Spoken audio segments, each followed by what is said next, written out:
अच्छा देखो, इस क्वेश्चन को सॉल्व करने के लिए यहाँ पर दो क्वेश्चन है बिल्कुल सेम मेथड के, एक दफ़ा रिकॉल कर लो उसको। तो दोनों मेथड सेम तरीके से होंगे। जब भी रूट होल पे आया तो स्क्वायरिंग कर लेंगे, वाई वाई की वैल्यू पे स्क्वायर आ जाएगा और पहला रूट खत्म हो जाएगा, बाकी रूट्स बचेंगे। तो पहला रूट खत्म होगा तो स्क्वायर से रूट कटेगा, वो साइन बन जाएगा और बाकी रूट की वैल्यू रह जाएगी। जो कम्प्लीटली येलो से मार्क किया मैंने वो पूरा क्वेश्चन बन गया, जो वाई के बराबर है। डिफरेंशिएट करेंगे तो जब भी पावर आएगी फंक्शन में तो वाई स्क्वायर का डेरिवेटिव पावर पहले, पावर में एक माइनस, और फिर वाई का डेरिवेटिव वाई डैश होता है। सिमिलरली साइन का डेरिवेटिव कॉस और वाई का डेरिवेटिव वाई डैश। ये प्लस का वाई डैश उधर जाके माइनस का वाई डैश हो जाएगा। दोनों में देखो वाई डैश कॉमन आ रहा है, कॉमन लिया तो बचा 2y-1, और कॉस का डेरिवेटिव, साइन का डेरिवेटिव कॉस था, वो बचा हुआ। और यही हमें प्रूफ करना था, हो गया। ठीक है। सिमिलरली 10 वाला क्वेश्चन भी होगा, उसमें बस 10 का डेरिवेटिव सेक स्क्वायर होता है। इसके बाद एक और ये क्वेश्चन है, ये क्वेश्चन लॉन्ग के लिए होता है ज़्यादातर।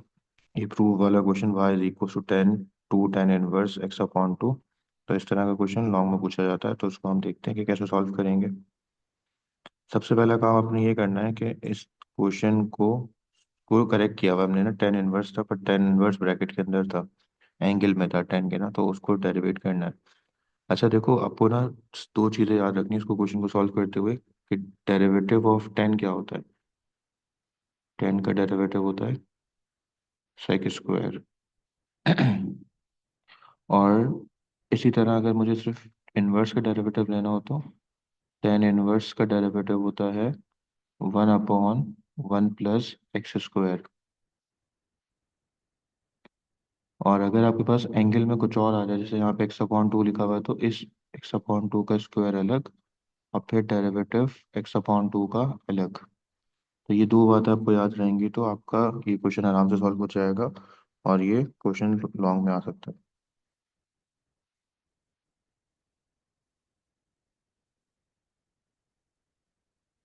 तो इसको अगर डेरिवेट करेंगे तो क्या होगा, डिफरेंशिएट करेंगे विद रिस्पेक्ट टू x। तो y का डेरिवेटिव तो हमारे पास dy/dx आ जाएगा, या y डैश भी लिख सकते हैं उसकी जगह। y डैश और dy/dx एक ही बात है, तो y का डेरिवेटिव dy/dx, और टेन का डेरिवेटिव होता है सेक स्क्वायर। और फिलहाल एंगल एज इट इज रहेगा, एंगल में कोई चेंजेस नहीं करनी है आपने। ठीक है।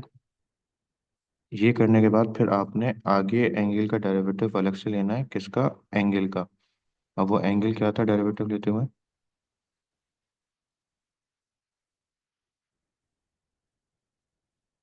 एंगल था हमारे पास ये वैल्यू 2 tan 1 x सलाम अपॉन। वालेकुम सर।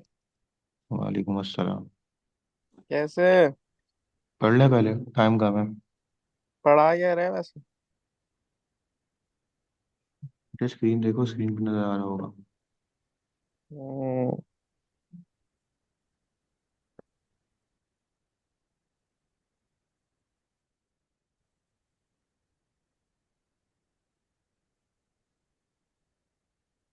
अच्छा, तो सेक स्क्वायर ऐसे ही आ गया।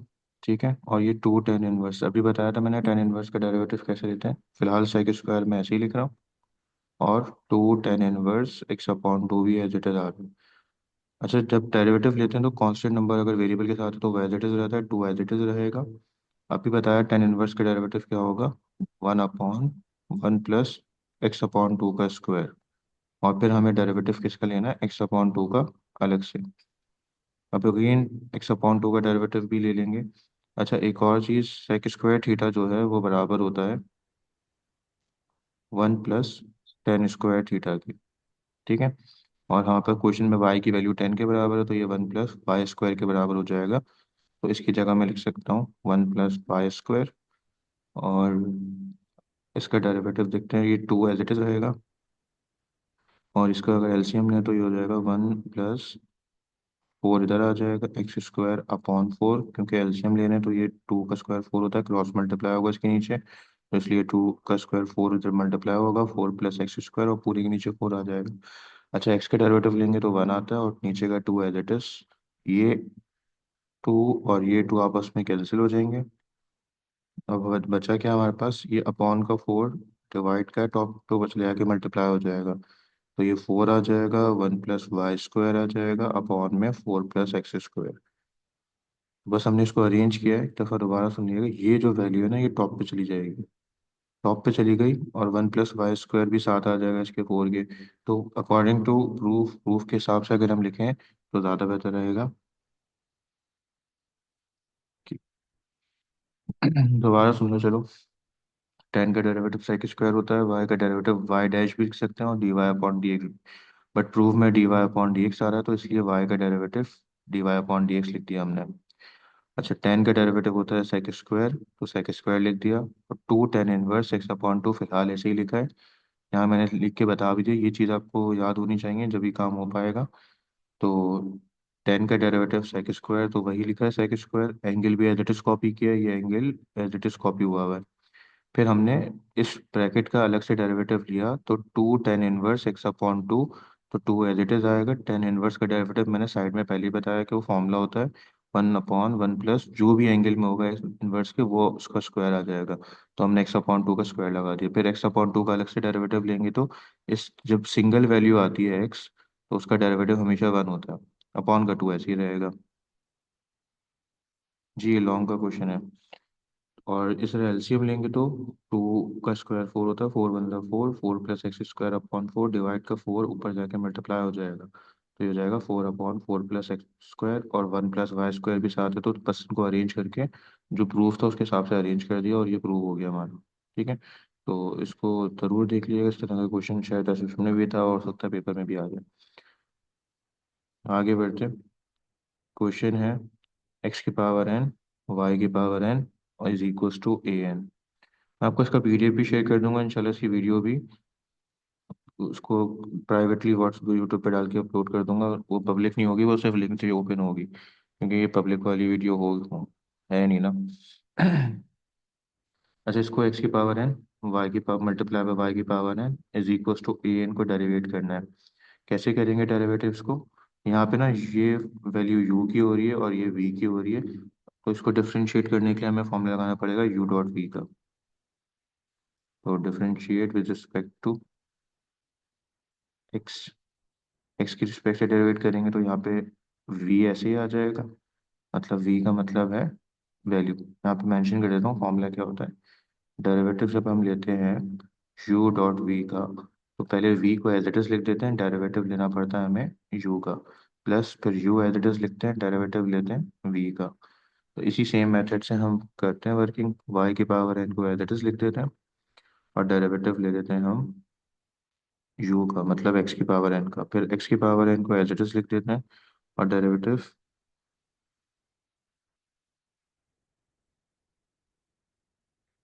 x⁴n डेरिवेटिव ले लेते हैं y⁴n का। और यहाँ पे इज इक्वल टू के बाद डेरिवेटिव a⁴n का अलग से। a इज अ कांस्टेंट, तो कांस्टेंट का डेरिवेटिव तो विदाउट एनी हेजिटेशन 0 हो जाएगा। अहमद क्या करोगे स्क्रीन यूज करके बेटा? y⁴n ऐसे ही आ जाएगा। x⁴n का डेरिवेटिव लेंगे तो पावर पहले और पावर में एक कम करेंगे, तो ये आ जाएगा। और इसी तरह x⁴n ऐसे ही रहेगा, और y⁴n का डेरिवेटिव पावर पहले इसमें भी, और पावर में एक कम कर देंगे, और इसमें y का डेरिवेटिव अलग से लेंगे तो dy/dx हो जाएगा।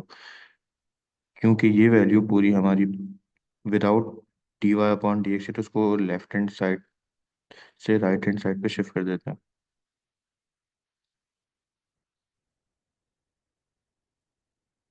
बेटा खोपड़ी है भी तो छोटी है ना, उसमें इतनी बड़ी बड़ी चीज़ें जाने के लिए टाइम भी तो लगता है।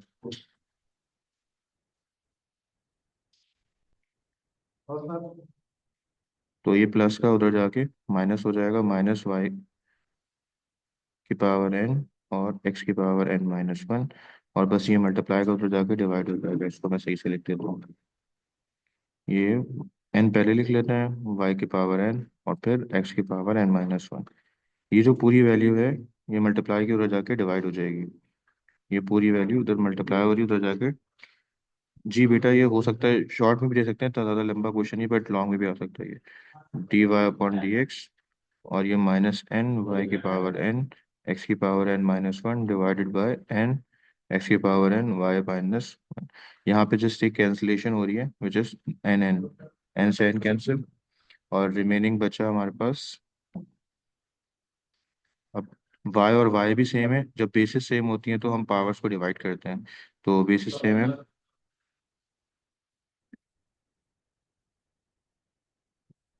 G power minus one with then the derivative of variable but derivative of x is one ना, तो हम एक्स को मेंशन नहीं करते इसलिए मसला नहीं है, बट वाई में मेंशन करना पड़ता है इसलिए d y upon d x आया।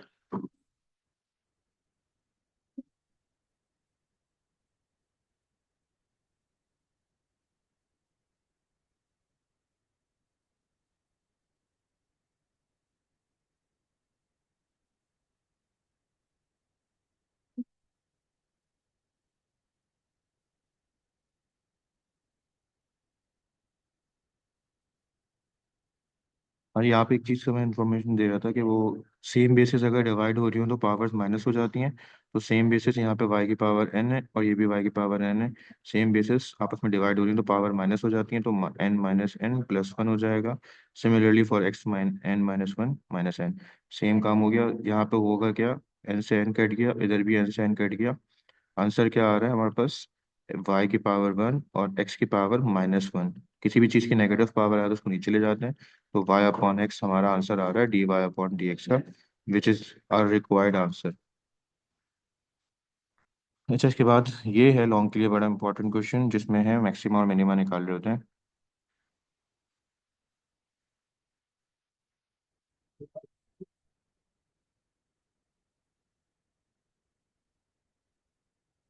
तुम्हारा तो इलाज करूंगा बेटा, मैं सबर करूँ। अच्छा, इसमें ना मैं सेकंड क्वेश्चन इसलिए करा रहा हूँ मैक्सिमम मिनिमम में क्योंकि इसके चांसेस ज़्यादा रहते हैं वैसे पेपर में भी।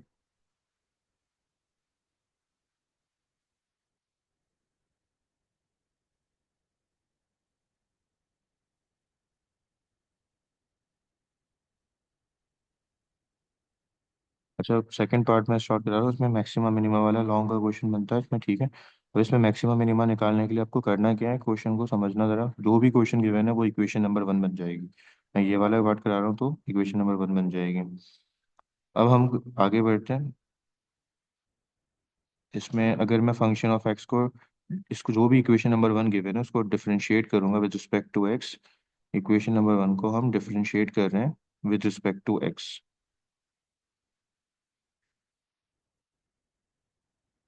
हम कर रहे हैं क्वेश्चन नंबर पार्ट टू का सॉल्यूशन।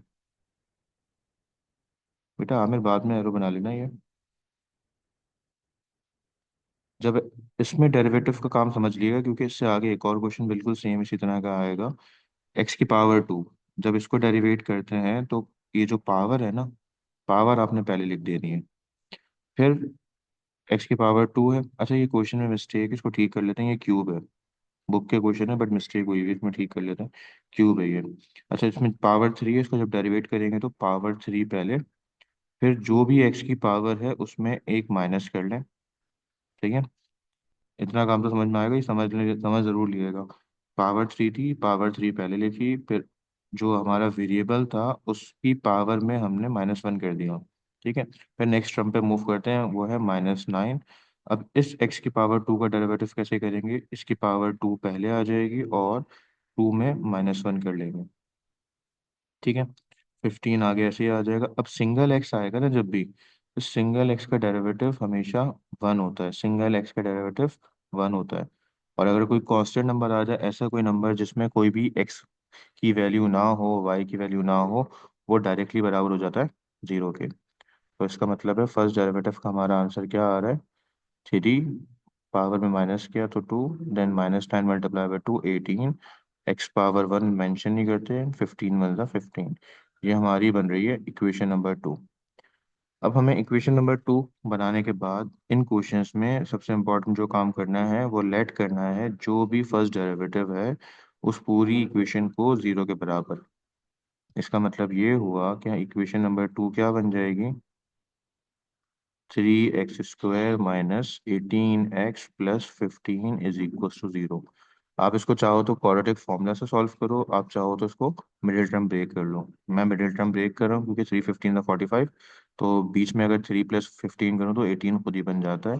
तो इसकी जगह मैं ब्रेक कर सकता हूँ, minus three x minus fifteen x plus fifteen equals to zero.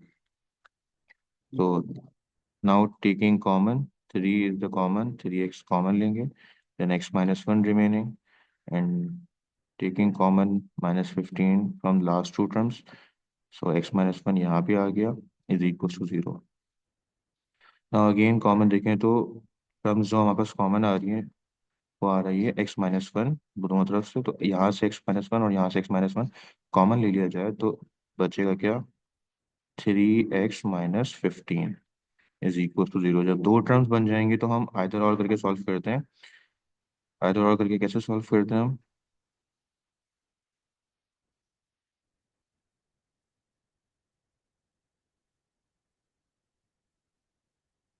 चलो ठीक है, ये भी लिख देता हूँ मैं। ये जो अभी क्वेश्चन सॉल्व करा रहा हूँ ये है 4.4 का। 4.2 की मैं वीडियो भेज चुका हूँ तो उसकी ज़रूरत नहीं है आई गेस, तो इसलिए इसको मैंने डिस्कस नहीं किया। बट इसको इसलिए कह रहा हूँ कि इसकी वीडियो नहीं थी, और जो है वो वर्ड प्रॉब्लम की है तो वो बहुत मुश्किल से। तो अब यहाँ पे इस तरह की कंडीशन आने के बाद आप क्या करोगे, आइदर और, या तो x-1 जीरो के बराबर रख के सॉल्व होगा। दोनों स्टेटमेंट को अलग अलग जीरो के बराबर रख के सॉल्व करेंगे। तो यहाँ से x का आंसर आ रहा है 1, और यहाँ से 15 माइनस का उधर जाके प्लस।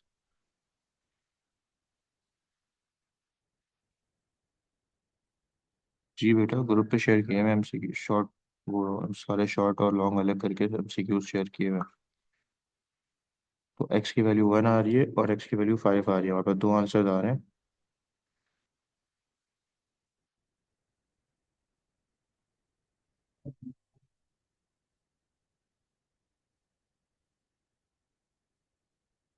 ये बेटा बिल्कुल मिडिल टर्म ब्रेक किया ही है, और मिडिल टर्म ब्रेक अगर ना है तो उसको क्वाड्रेटिक फॉर्मूले से भी सॉल्व किया जा सकता है, नो इशू। बट इसकी मिडिल टर्म ब्रेक बड़ी आसान सी थी इसलिए इसको मिडिल टर्म ब्रेक से सॉल्व किया है।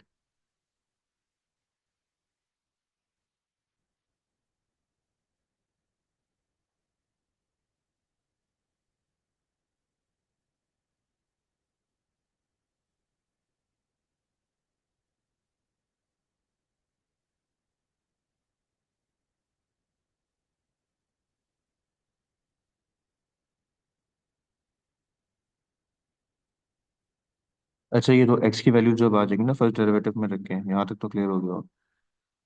नहीं नहीं, कैलकुलेटर से करने से कोई मार्क्स नहीं कटते इसके। बस आपने इक्वेशन बनाने के बाद डायरेक्ट x के आंसर लिख देना, ये तो बहुत अच्छी बात है अगर आप डायरेक्ट कैलकुलेटर यूज़ कर लो।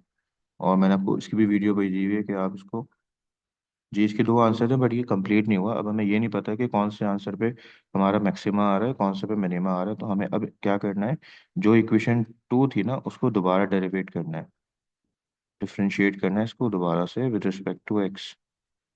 तो 3x² का डेरिवेटिव करेंगे तो पावर पहले, और फिर पावर में एक कम कर देंगे 2-1। देन सिमिलरली अगेन हमने जो डिस्कस किया था कि अगर कोई वैल्यू वेरिएबल अकेला होगा तो उसका डेरिवेटिव 1 होता है और 15 का डेरिवेटिव 0। तो answer is 6x-18। Double derivative का आंसर हमारा आ रहा है 6x-18। अब हमें इस यहाँ पे रख के पता चलेगा कि आंसर हमारा पॉजिटिव मैक्सिमम किस पे आएगा और मिनिमम किस पे आएगा। तो डबल डेरिवेटिव में हम पुट करेंगे हमारे दोनों आंसर्स को। पहले हम कर लेते हैं पुट x = 1, और फिर पुट कर लेते हैं x = 5। इसी के अंदर अगर पॉजिटिव आया तो मिनिमा, अगर नेगेटिव आया तो मैक्सिमा 6। तो 6 6 -18 -12 आ रहा है, और हमारे पास 6 5 30 -18 इधर पॉजिटिव आ रहा है।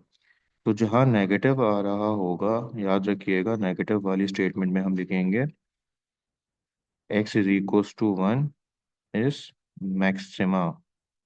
नेगेटिव पे मैक्सिमा होगा, और जिस वैल्यू को रख के आंसर पॉजिटिव आया है उस वैल्यू को, जैसे 5 रख के आंसर 12 आया तो पॉजिटिव आने की वजह से इसको हम कहेंगे मिनिमा। इसका मतलब ये हुआ कि हम जो इक्वेशन नंबर 1 थी ना वापस उसमें पुट करना है हमें आंसर्स। बस ये हो गया तकरीबन ना। वहाँ पर दो आंसर आए थे 1 और 5, हमें ये पता चल गया किस वैल्यू को रखने पे आंसर बड़ा आएगा और किस वैल्यू को रखने पे छोटा। 1 रखने पे आंसर बड़ा आएगा और 5 रखने पे छोटा। तो हमें बस ये करना है कि इक्वेशन नंबर 1 में पुट कर देना है किसको, 1 को और 5 को। तो यहाँ लिख लेंगे for maximum value, maximum value के लिए put x = 1 in equation number 1। और सिमिलरली फॉर मिनिमम वैल्यू, छोटी वैल्यू के लिए, we need to put x = 5 in equation number one. Again दोबारा दोनों काम इक्वेशन नंबर वन में करने हैं, तो बस हमें इक्वेशन नंबर वन में पुट कर देना है। पहले आ रहा है क्यूब, फिर आ रहा है माइनस का 9 स्क्वायर प्लस 15 एक्स, और लास्ट वैल्यू है प्लस का 3। यहाँ भी बस ऐसे ही लिख देना है।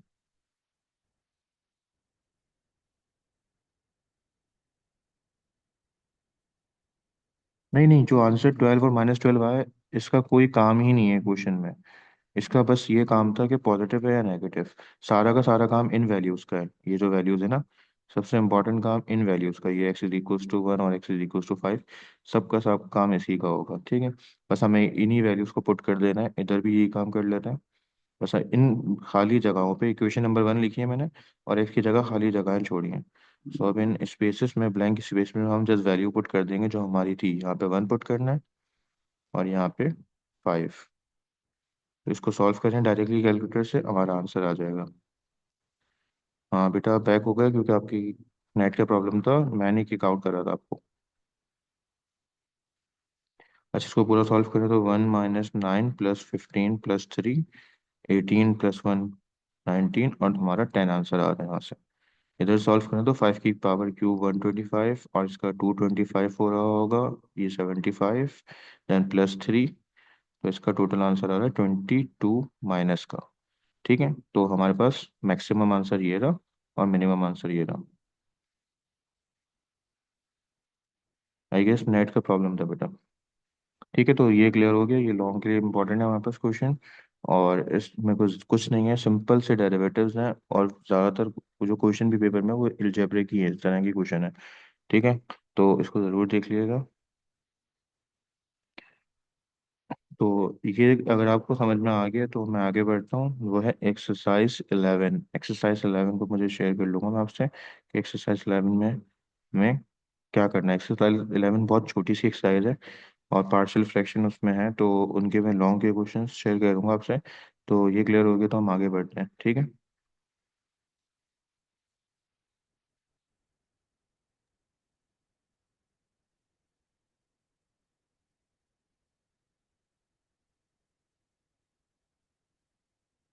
अच्छा, ये देख लेते हैं। ये आपके पास ना जो जो सिंबल आपको नजर आ रहे हैं ना, ये पार्शियल डेरिवेटिव्स के होते हैं। काम इनका भी वही है जो हमने अभी किया है डेरिवेटिव का, but they are called partial derivative. क्यों? क्योंकि ये एक्स की रिस्पेक्ट से अलग सॉल्व होते हैं, देन वाई की रिस्पेक्ट से अलग। ठीक है, तो इनसे परेशान नहीं होना। ये क्या चीज़ आ गई?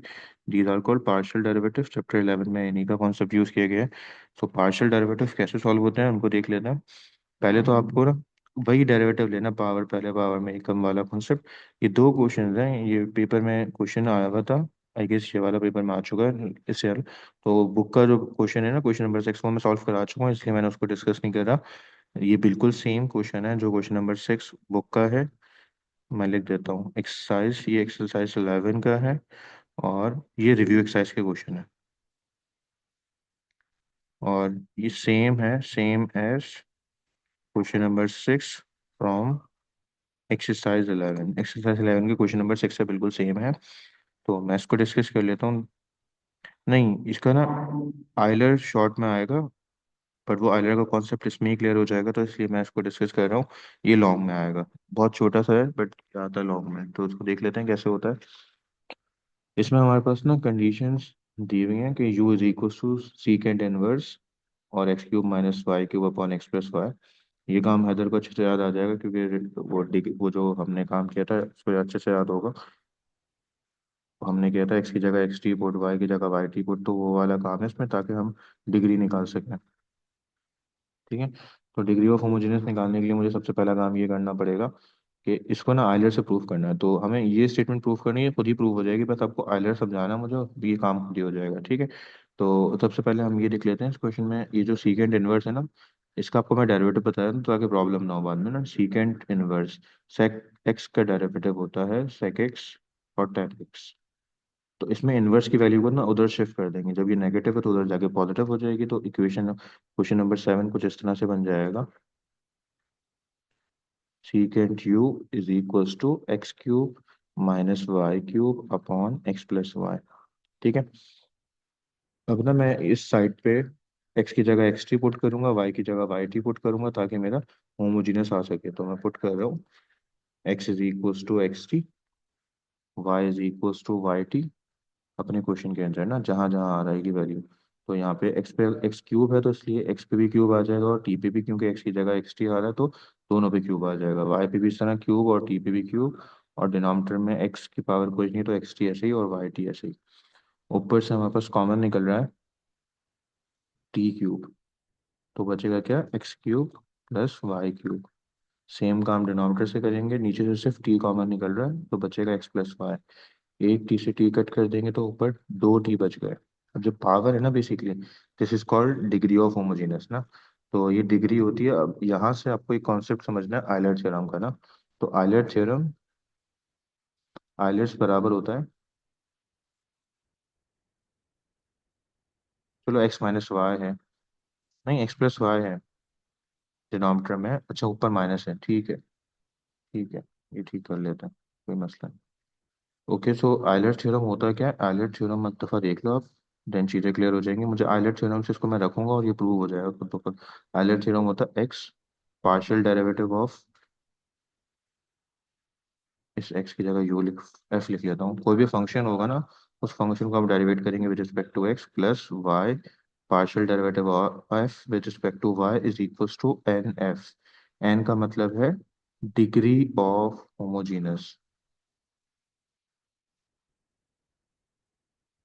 और एफ का मतलब है फंक्शन। अब देखो हमारे पास दो साइड के फंक्शन बन रहे हैं, एक बन रहा है सीकेंड की फॉर्म में, ट्रिग्नोमेट्रिक फॉर्म में, और एक आ रहा है वेरिएबल की फॉर्म में। अगर देखा जाए तो जो आंसर आ रहा है ना वो ट्रिग्नोमेट्रिक फॉर्म में आ रहा है, इसलिए हम इसको भी डिग्री ट्रिग्नोमेट्रिक फॉर्म वाली कंडीशन यूज करेंगे। तो अब डेरिवेट कैसे करेंगे, एक्स रखा, मैं दो साइड है सीकेंड यू वाली साइड ले रहा हूँ ताकि काम आसानी से हो जाए, ठीक है।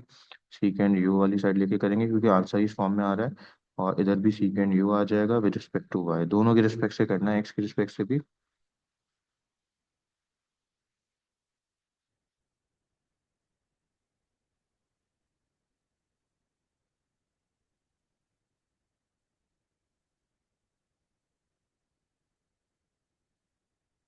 बेटा ये जो दो फंक्शन है, इसका एक फंक्शन ये बन रहा है एफ, और ये फंक्शन बन रहा है एफ।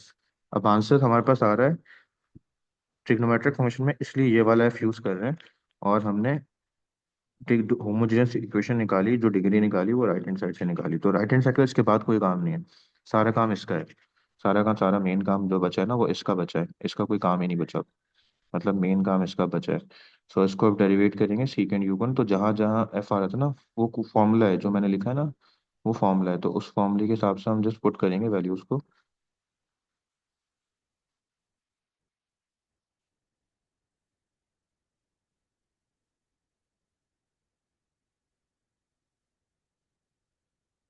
तो अब देखो इज इक्वल्स टू एन की जगह यहाँ पर डिग्री आ रही थी, जो भी इसकी पावर है ना वो डिग्री कहलाती है, तो टू आ रही है, और फंक्शन हमने यूज किया सीकेंड यू। जहाँ जहाँ एफ आ रहा था ना इस फॉर्मूले में वहां पे मैंने सेक यू लगा दिया। अब एक्स ऐसे ही लिखेंगे, सेक का डेरिवेटिव मैंने आपको ऊपर लिख के बताया था, वो होता है सेक यू और टेन यू, और फिर यू का डेरिवेटिव अलग से लेंगे तो यू अपॉन एक्स आ जाएगा।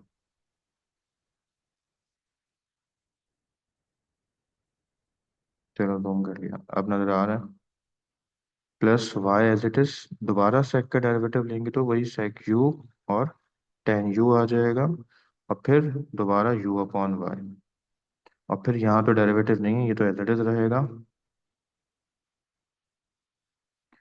अब देखो यहाँ से ना इस तरफ से कॉमन निकल रहा है, यहाँ ये भी कॉमन, ये भी सेम है और ये भी सेम है, तो इन दो वैल्यूज को मैं कॉमन ले रहा हूँ, सेक यू और टेन यू कॉमन ले लिया, तो यहाँ से बचा x del u upon del x plus y del u upon del y is equals to two sec u. अच्छा जब कॉमन लेते हैं और सेम वैल्यू आ रही है ना दोनों तरफ, लेफ्ट लेफ्ट हैंड साइड और राइट हैंड साइड, उसको कैंसिल किया जा सकता है। टेन यू यहाँ पे मल्टीप्लाई और उधर जाके क्या हो जाएगा, डिवाइड। तो यहाँ पे बचा x del u upon del x plus y del u upon del y is equals to two, और टेन यू यहाँ पे मल्टीप्लाई का था, इधर आके डिवाइड हो जाएगा। हमें आंसर में टेन, देख लेते हैं क्या चाहिए, हमें चाहिए कॉट। हमें पता है अपॉन का टू अपॉन का टेन बराबर होता है, वन अपॉन टेन बराबर होता है कॉट के। तो इसका मतलब हम इसकी जगह लिख सकते हैं टू एज इट इज और कॉट यू। तो ये हमारे पास प्रूव हो गया कि del u upon del x plus y del u upon del y बराबर होता है टू कॉट यू के, और हमें यही प्रूव करना था। और ये लॉन्ग के लिए मोस्ट इंपॉर्टेंट है ये।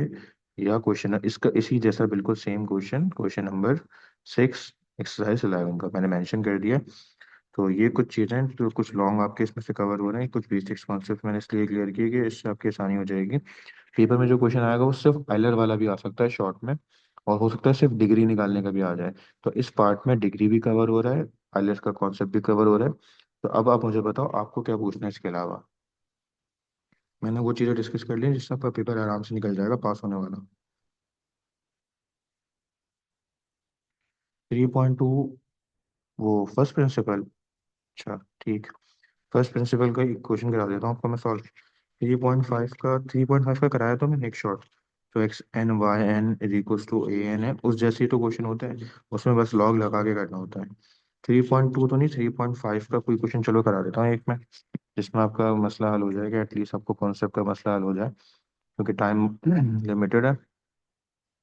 तो क्वेश्चन मेरे पास ले लेता हूँ मैं, लेट सपोज वाई की वैल्यू ले लेता हूँ। एक्सरसाइज 3.5 के लिए क्वेश्चन बता रहा हूँ।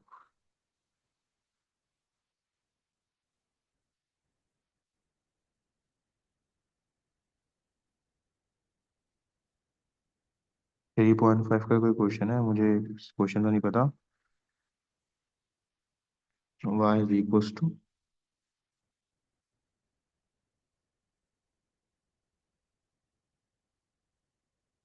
ठीक है चलो ये बता देता हूँ।